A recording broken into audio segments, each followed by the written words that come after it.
안녕하세요. 저는 이제 결혼한 지 1년 조금 넘은 30대 여자입니다.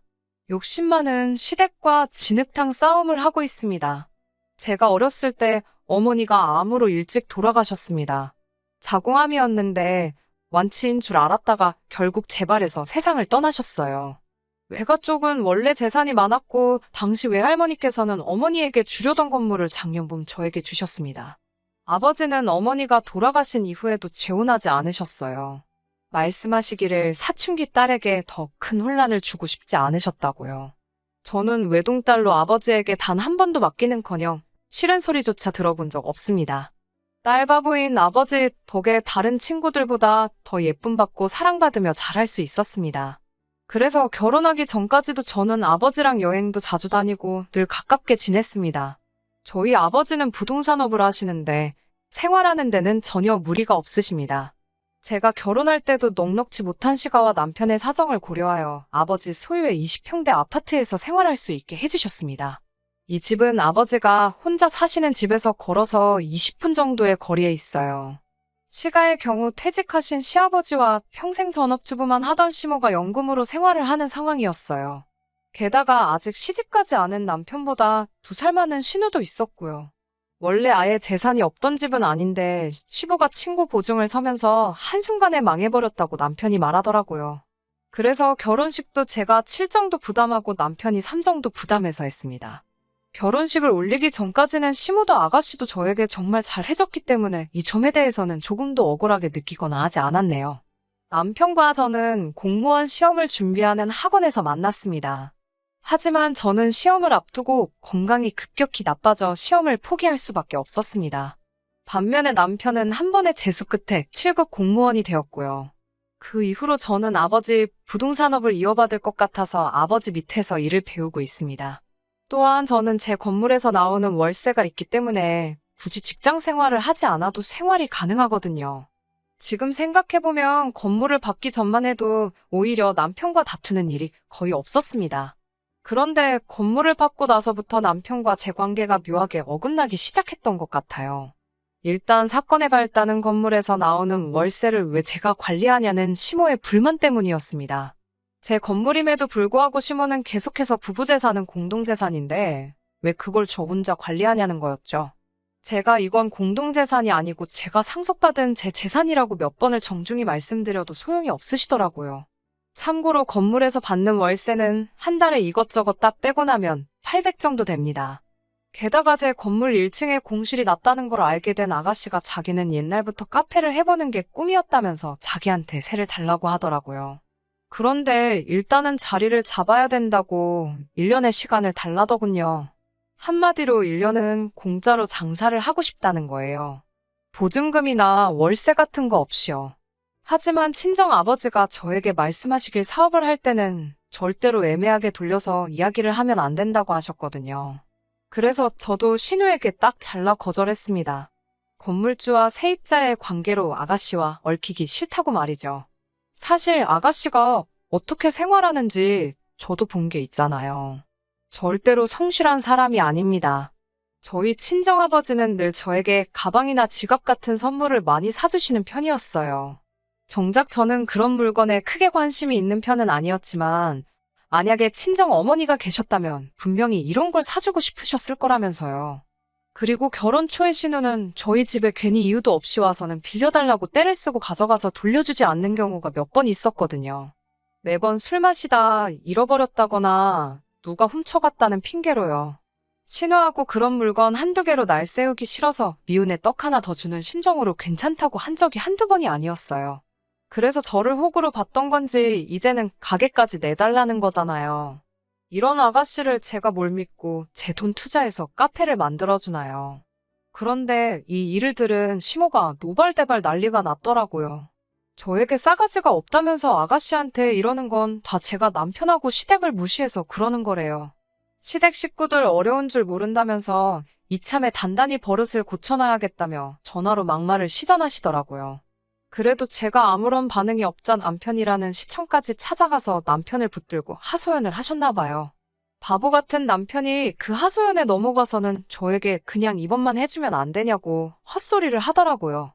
눈 딱 감고 해줄 수도 있었겠지만 사실 저는 이게 마지막이 아니고 이제 시작이라는 예감이 들었어요. 왜냐하면 이따금씩 저에게 네 시아버지가 집에만 있으니까 좀이 쑤시는가 보다면서 니네 아버지. 그러니까 저희 친정아버지를 말하는 거예요. 맨날 저희 아버지더러 사돈이 아니고 너네 아버지 그렇게 표현하세요. 아무튼 니네 아버지 사무실에서 뭐 자빌이라도 하게 취직 좀 시켜달라고 하셨어요. 월급은 300 정도면 된다는 말씀과 함께요. 그래서 아마 제가 신우에게 카페를 해도 된다고 하면 분명히 다음에는 시아버지 일자리도 밀어붙이실 분들이었어요. 저한테는 이도 안 들어가니까 시모랑 아가씨가 어지간히 화가 났던 모양이에요. 자기 아들을 달달 볶았는지 이제 슬슬 남편도 짜증이 난 눈치더라고요. 급기야 며칠 전에는 술을 잔뜩 마시고 들어와서는 저더러 그까짓 건물 하나 있는 걸로 왜 유세를 부리냐며 어림도 없는 헛소리를 하더라고요. 제가 요즘 카페가 얼마나 많은지 아냐고 장사 우습게 보는 거 아니라고 말했어요. 자꾸 이런 식으로 나오면 시댁 식구들하고 안 보고 살겠다고 했어요. 그러자 남편이 저에게 쌍욕을 하며 시댁으로 가버렸습니다. 그래도 제가 전화도 안 하고 아무런 반응을 안 보이자 한 일주일 만에 들어와서는 한다는 소리가 이제 집에 저희 친정 아버지 못 오시게 하랍니다. 친정 아버지 집에도 한 달에 한 번만 가라고 하더라고요. 20분 거리 사시는 친정 아버지 혼자 식사하시는 게 마음에 걸려오고 갔던 거고.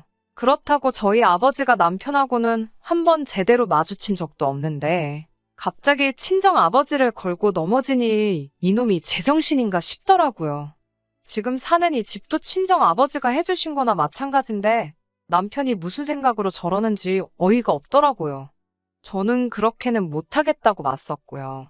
그러더니 이번에는 시모한테 잘못했다고 시모가 하라는 대로 하겠다고 사과하랍니다. 다시 한번 싫다고 했더니 얘는 어디다 팔아먹고 맨날 지 애비밖에 모른다면서 애비애비 거리더라고요. 저더러 엄마 없이 자라서 시모한테 효도하는 법도 모른다면서요. 그 말을 듣고 있으니 가슴을 누가 후벼 파는 것 같아서 짐 싸서 아버지 집으로 와버렸습니다. 집에 오자마자 제가 꺽꺽 울어대니 친정 아버지가 놀라서 왜 그러냐고 물으셨어요. 저는 그동안 있었던 일을 말씀드렸고 친정 아버지는 일단 마음을 추스리라고 하셨습니다. 아버지가 방법을 찾아보겠다고요. 결혼 전에 쓰던 방에서 마음을 추스리며 내린 결론은 이혼이 답이더라고요. 제가 뭐 한다고 이런 시댁에 돈줄이 되어야 하나 싶어서요.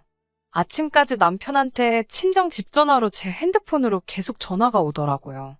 시모한테도 몇 번 왔고요. 집에 가서 마저 짐을 챙겨오고 싶은데 혹시나 시모를 마주칠까 무서워서 못 가겠더라고요. 친정 아버지는 고모한테 전화해서 제 이야기를 다 하셨나 봐요. 고모와 사촌 오빠까지 저를 위해 나서주겠다고 했어요.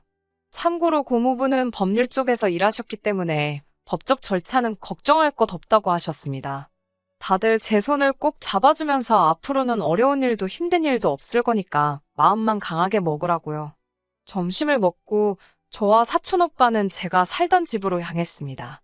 도어락도 바꾸고 남편도 내보내기 위해서요. 저희 아버지 집이니 아버지가 나가라고 하면 어쩔 도리가 없으니까요. 집안에 간이 아니나 다를까 시모와 아가씨가 거실에 떡하니 앉아있더라고요. 저는 떨리는 마음을 추스리면서 그 둘을 유령 취급하고 제 집 몇 가지를 챙겨서 방에서 나왔습니다. 열쇠하는 분을 불러 도어락을 바꾸기 시작하니까 시모랑 아가씨가 난리가 났습니다. 사촌 오빠 옷을 잡아 끌고 저를 때렸습니다. 결국 오빠가 경찰도 부르고 친정 아버지도 오셨습니다. 그러자 그렇게 고함 지르고 난리 치던 시댁 사람들이 눈치만 살살 보고 조용해지더라고요. 친정 아버지가 당장 네 아들 짐 싸서 내 집에서 나가라고 소리를 치시면서 눈에 보이는 남자 물건은 다 현관 밖으로 집어 던지시는데 그런 아버지의 모습은 태어나서 처음 보는 것 같았습니다. 시집 잘못 간 바보 같은 저 때문인 것 같아서 눈물이 나더라고요. 시모와 아가씨는 저더러 독하다 천벌받을 거다라며 악담을 하고 짐을 주워 가더라고요. 저도 더 이상 가만히 있기는 싫어서 아가씨 뒤에 달라들어 잡아뜨렸습니다. 아가씨가 미쳤냐고 저한테 고함을 지르길래 저도 질세라 뺨을 때리면서 거지같이 어디 빌붙을 궁리하지 말고 네 능력으로 인간답게 살라고 했네요. 시모랑 아가씨가 고소한다고 난리치길래 나도 할 거니까 두고 보라고 소리 질렀어요. 얼마 지나지 않아 남편 놈한테 다시 전화가 오기 시작하더라고요. 이번에는 피하지 않고 받아서 말씨름 더 이상 하고 싶지 않으니까 그만하라고 했어요. 이혼하기로 결정했고 법대로 하자고요. 그러자 남편 말이 시모가 주도권을 잡아야 한다고 세게 나가라고 해서 자기가 그런 거라고 잘못했다고 싹싹 빌더라고요. 하지만 제가 더 이상 귀찮게 하지 말라고 했어요. 찾아오지도 말고 그러면 당신한테 불리한 증거만 쌓인다고요. 그러자 이제는 문자로 계속 잘못했다고 한 번만 용서해달라고 사정을 하네요. 지금도 생각하면 다시 손이 덜덜 떨립니다. 정신 차리려고 하루에 세수만 몇십 번은 하는 것 같네요. 법적인 절차를 밟으면서 알게 된 일이지만 시모랑 아가씨는 남편을 통해 알았었는지 저희 아버지에게 어려운 줄도 모르고 몇 번이고 연락을 했었더라고요. 저를 설득시켜서 그 건물에 카페를 열게 해주라고요. 씨알도 안 먹히니 나중에는 저희 아버지에게 사업하신다는 분이 융통성도 없고 답답하시다며 가족끼리 이러는 거 나중에 지옥 가실 거라는 저주스러운 말도 서슴지 않으셨더라고요. 남편이 재산 형성에 기여한 바도 없고 함께 산 세월도 길지 않아서 이혼에 관해선 더 이상 걱정할 일은 없을 거라고 고모부가 다시 알려주셔서 지금은 그래도 마음이 한결 편안합니다. 앞으로도 힘든 일이 많겠지만 잘 버텨보려고 합니다. 친정 아버지는 원하면 해외에 가서 못다한 공부를 더 해도 좋고 아니면 무식하게 시댁처럼 무턱대고 사업한다 하지 말고 계획하고 배워가며 장사 한번 해보라고도 하시네요. 당분간은 이런 힘든 시간은 있고 미래만 바라보며 살아보려고요.